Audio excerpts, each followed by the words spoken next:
अनवर पाशा साहब, देखिए अब तो चुनाव प्रचार खत्म हो चुका है, एक दिन बाद मतदान हो जाएगा और जनता ये तय कर देगी कि किसके सर पर जीत का सेहरा बांधना है। 40 में से 40 सीटें बिहार में एनडीए जीत रहा है, ये उनका कॉन्फिडेंस है सर?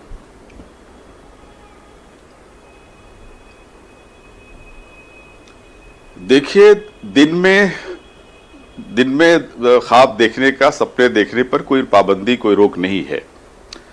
आपने बात की थी नैरेटिव की। भारतीय जनता पार्टी और हमारे आदरणीय प्रधानमंत्री जी इस इलेक्शन में अपना नैरेटिव सेट करने में नाकाम रहे।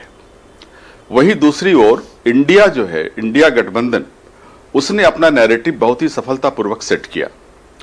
हमने शुरू से रोजगार को मुद्दा बनाया। सबसे बड़ा मुद्दा, सबसे बड़ी समस्या आज हमारे देश की, हमारे नौजवानों के सामने रोजगार का मुद्दा है, रोजगार की समस्या है, महंगाई की समस्या है। जनता रोजगार और महंगाई को के हवाले से अपने नैरेटिव को जाहिर है कि जनता तक हमने पहुंचाने में कामयाबी हासिल की। दूसरी ओर अगर आप देखेंगे तो हमारे प्रधानमंत्री जी और भारतीय जनता पार्टी के लीडर्स क्या नैरेटिव सेट कर रहे थे? हिंदू मुस्लिम, मुसलमान घुसपैठिया है, मुसलमान मंगलसूत्र चुरा लेगा, मुसलमान भैंस खोल के ले जाएगा, रिजर्वेशन चुरा लेगा। इस तरह के नैरेटिव्स को हमारे प्रधानमंत्री जी ने सेट करने की कोशिश की, जिसे जनता ने रिजेक्ट कर दिया और जनता विश्वास करने लगी है कि अब हमारे प्रधानमंत्री जी के पास ऑफर करने को कुछ नहीं है।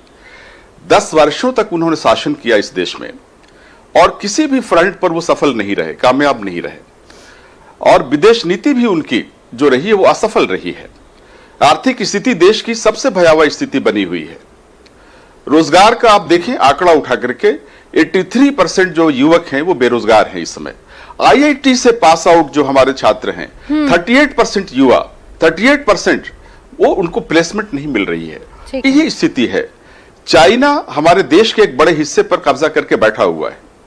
उसी तरह से नेपाल जैसा छोटा सा देश अपने करेंसी पर हमारे देश के हिस्से को की तस्वीर छापता है और कहता है कि हमारा हिस्सा है।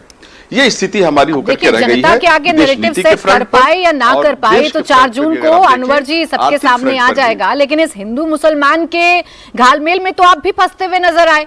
आपके नेता का बयान आ गया, आप लोगों ने रिएक्ट करना शुरू कर दिया। आप ही के साथी कांग्रेस के जो कुछ घोषणा पत्र में था उसे भारतीय जनता पार्टी ने पॉइंट आउट करना शुरू किया और अपने ही जबान में, अपनी भाषा में उसे प्रचारित करना शुरू कर दिया।